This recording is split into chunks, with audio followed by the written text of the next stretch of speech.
So are you struggling with the over trading? Just every time you sit in front of the computer, you just cannot control that finger. You just click away, buy, sell, buy, sell, buy, sell.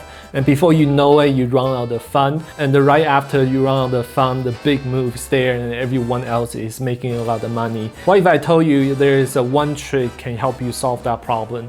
So we're going to talk about by focus on the daily close, so we can help you to improve the over trading issue and you can trade less but profit more. So my name is Keone. In this channel, I share what I learned about trading because I believe the best way to learn something is to teach it. First thing first, let's talk about why we over trade. I think the number one reason why we over trade is because we've been taught all through our life we need to work hard. When we go to school, we have to work hard, we have to study hard to get a good grade. And when we graduate and we get into the job field, we have to work hard to earn more money. And so the more hour you put into something, usually you will have a better result and you will earn more by doing that. So we tend to take that mentality into trading, do more to get better result. It's like when we trade, unconsciously we are telling us, yeah, we're not working hard, so we have to do more trade, we have to place more trade so I can win that money back. So that reminds me an analogy Warren Buffett gave one time about baseball. And so let's just watch that video really quick and we can come back. Ted Williams wrote a book called The Science of Hitting. And in The Science of Hitting, he's got a diagram, shows him at the plate. And he's got the strike zone divided into 77 squares, each the size of a baseball. And he says, if I only swing at pitches in my sweet zone, which he shows there, and he has what his batting average would be, which is 400. If he had to swing at low outside pitches, but still in the strike zone, his average would be 230. He said the most important thing in hitting is waiting for the right pitch. Now, he was at a disadvantage because if the count was 0-2 or 1-2 or so on, even if that ball was down where he was only going to bat 230, he had to swing at it. In investing, there's no called strikes. People can throw Microsoft at me and, you name it, any stock, General Motors, and I don't have to swing. And nobody's going to call me out on called strikes. I only get a strike called if I swing at a pitch and miss. So I can wait there and look at thousands of companies day after day, and only when I see something I understand and when I like the price at which it's selling, then if I swing, if I hit it, fine. If I miss it, it's a strike. But it's an enormously advantageous game, and it's a terrible mistake to think you have to have an opinion on everything. You only have to have an opinion on a few things. In fact, I've told students, if when they got out of school, they got a punch card with 20 punches on it, and that's all the investment decisions they got to make in their entire life, they would get very rich because they would think very hard about each one. And you don't need 20 right decisions to get very rich.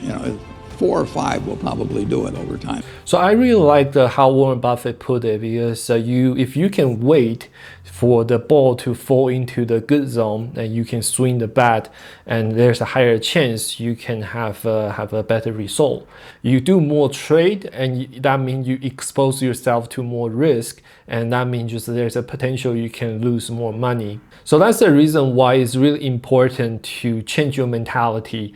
It's not you do more, you will earn more in trading. Most of the time in trading, less is more. And so if you focus on that, then you will improve in trading a lot.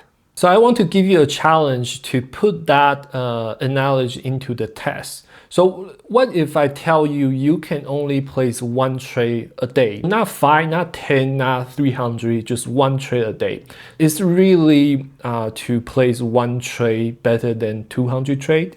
So I don't know how many trades you usually place within a 1 day period.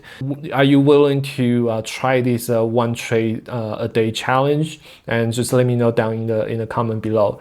So you might wonder, how can I pick only one trade a day? Because there's so many ways to place a trade, and there's so many opportunity. So I'm going to suggest you one simple way to place that one trade. So the concept I want to introduce to you is use the daily close as the guide of your trade. So let's just take a step back and talk about what's candle. The candlestick have open, low, high, and close. And so it depends on how the candle close above or below open, and it can be a bearish candle or it can be a bullish candle. It just depends on where it close.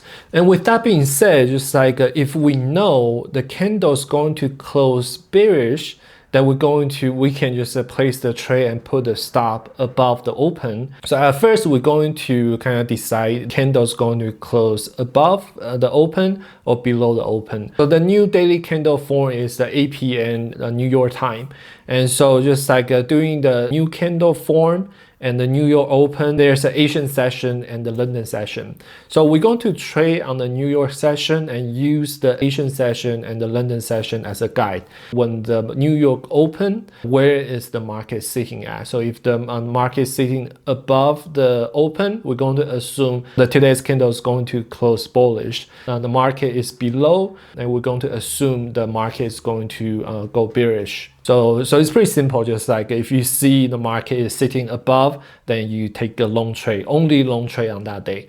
And so if it's below, and you can only take the short trade during that day. Let me give you an example, just like let's use March 20th. During the daily candle open, we do nothing. We're going to watch Asian session and the London session, how it runs. And so as you can see, when the New York market open, if you just want to put this to the test when you wake up in the morning, you don't want to think about it, just place the trade, put your stop above the open, and just to see how it runs. So in this scenario, make profit today. So you don't have to place the trade right at the moment. As you can see, if you can wait till the market retrace a little bit to get close to the daily open, and you will have a much better risk and reward. So like I said, this setup is not perfect because sometimes just like the market will just like get below the open and go right above the open again. So you just have to kind of like play by the ears, because but this exercise, this challenge is to let you know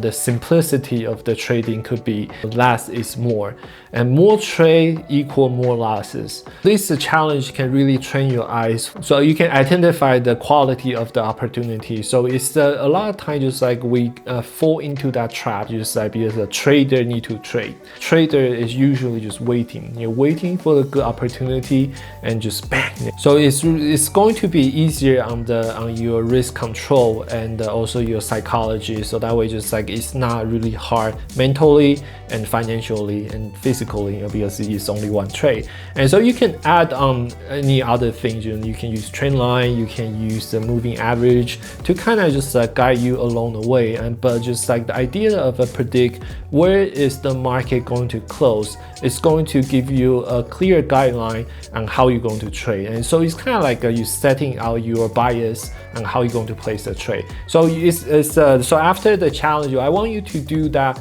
a one trade challenge for just a week and to see how it turns out. So let me know what you think. If you try this challenge, comment down below and tell me your result, and I'm looking forward to talk to you guys. Okay, I will talk to you next time. Bye bye.